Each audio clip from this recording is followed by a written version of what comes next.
Ciao, io sono Yamili e in questo video tratterò 10 curiosità su Asbit Hotel. Sigla!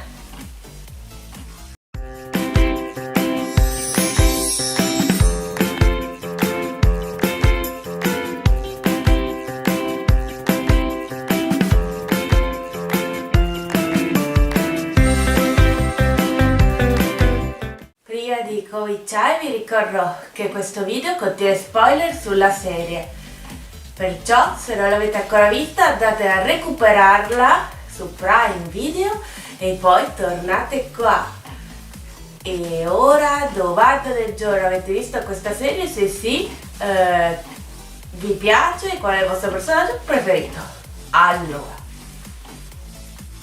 forse è il primo video che faccio su una serie che non è un anime. No, forse no, forse perché ho fatto già quello di Shera che non era un anime. E Asbit Hotel è una serie, credo americana. L'ho trovata molto interessante, tolto che è molto scurrile come parlato, però vabbè, siamo all'inferno, cosa vuoi che ci sia. Per il resto l'ho trovata molto interessante e godibile. Personaggio preferito, mi piace particolarmente Misty e Emily mi piacerebbe anche tanto fare cosplay, ma tralasciamo questo e andiamo alle curiosità. 1. Il design di Charlie è ispirato alla bambola di porcellana in stile Vanderbilt, ai burattini, alle marionette e in misura minore alle capre. VG Pop ha descritto il naso di Charlie come quello di un agnello e di un cucciolo di cane che sembra molto animalesco visto di lato, anche se il suo personaggio è per lo più umanoide o marionetta. 2. Nonostante la posizione di Charlie come principessa dell'inferno, nessuno nella zona dei peccatori dell'inferno rispetta lei e la sua famiglia. Dave Capdeville spiega questo come se mancassero conseguenze e incentivi per i peccatori nel mostrare rispetto a chiunque, descrivendo la loro visione di Charlie come una principessa Disney.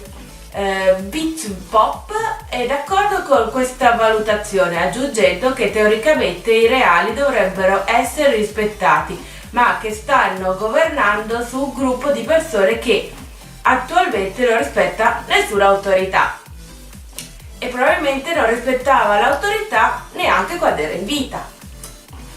Combinato a Charlie che è una persona assolutamente poco intimidatoria. 3. Nel pilot del Asbit Hotel il cognome di Charlie era Magne. Un nuovo cognome o forse suffisso per Charlie è stato annunciato il 22 febbraio del 22 come Morning Stars. Questo è probabilmente un riferimento a suo padre Lucifero, il cui nome è tradotto come uno splendente o stella del mattino da molti studiosi della Bibbia. Invece col nome Charlie nel pilot sembra essere un gioco di parole su Carlo Magno, il re dei Franchi e il primo imperatore del Sacro Romano Impero. È un gioco di parole sulla traduzione di Il Grande. 4.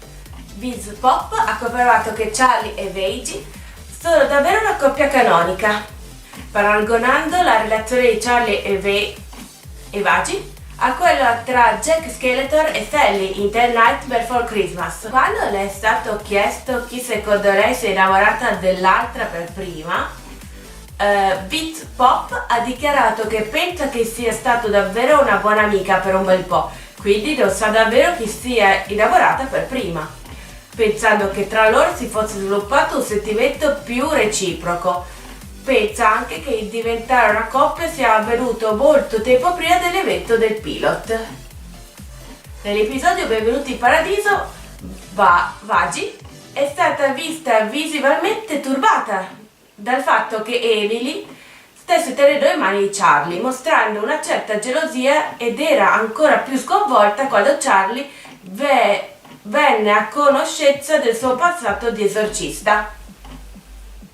Nell'episodio Ciao Rozzi, e sembra suggerire che Vaggie non abbia detto a Charlie del suo tempo come esorcista per paura di perderla. Nello stesso episodio Charlie rivela che lei e Vaggie stanno insieme da 3 anni e che lei le racconta tutto, mostrando un certo livello di fiducia e amore tra di loro. 5. Il nome Alastor può essere tradotto dal greco antico in spirito di vendetta o tormentatore. Prima di continuare vi ricordo di lasciare un bel like a questo video, seguirmi per altri video curiosità, iscrivendosi al mio canale e che sul canale sarà presente una bella playlist con altre curiosità su anime, manga e altro ancora. E ora andiamo avanti. 6. Alastor parla un accento transatlantico, a volte chiamato medio atlantico, un effetto alla moda da adottare per i giornalisti americani negli anni 20. Era una combinazione di un accento americano idealizzato e il trancato inglese del classico superiore usato da British Broadcasting Corporation e il loro notiziario radiofonico World Service. 7. Il nome umano di Angel durante lo sviluppo iniziale originalmente doveva essere Martin, che era un riferimento a Martin Scorsese, ma in seguito fu cambiato in Anthony, che potremmo derivare dalla parola Antonia, che significa inestimabile, lodevole e bello. Il suo vero nome appare ufficialmente nell'episodio Masquerade sul contratto che ha sottoscritto con Valentino per la vendita della sua anima. 8. Durante la guerra tra bande con Sir Pentheus, quando l'ombra di Angel Dust viene proiettata dietro di lui, appare molto più grande di lui, con 6 braccia e occhi rossi luminosi. Ciò insinua che Angel può eventualmente trasformarsi in una forma più grande come altri demoni peccatori. Bits Pop ha spiegato in un tweet che il set extra di braccia di Angel Dust è nascosto per rendere più semplice l'animazione. 9. Il nome Nifty allude alla parola elegante, che significa essere particolarmente bravo in qualcosa. 10. Emily insieme a Sarah ha una forma angelica ultraterrena e ha molti occhi che cambiano la sua forma più umana. Può anche far apparire più occhi sulla sua aureola e sul vestito. Tuttavia non è noto se questo cambiamento tra le apparenze sia il risultato di una trasformazione o di un travestimento celestiale.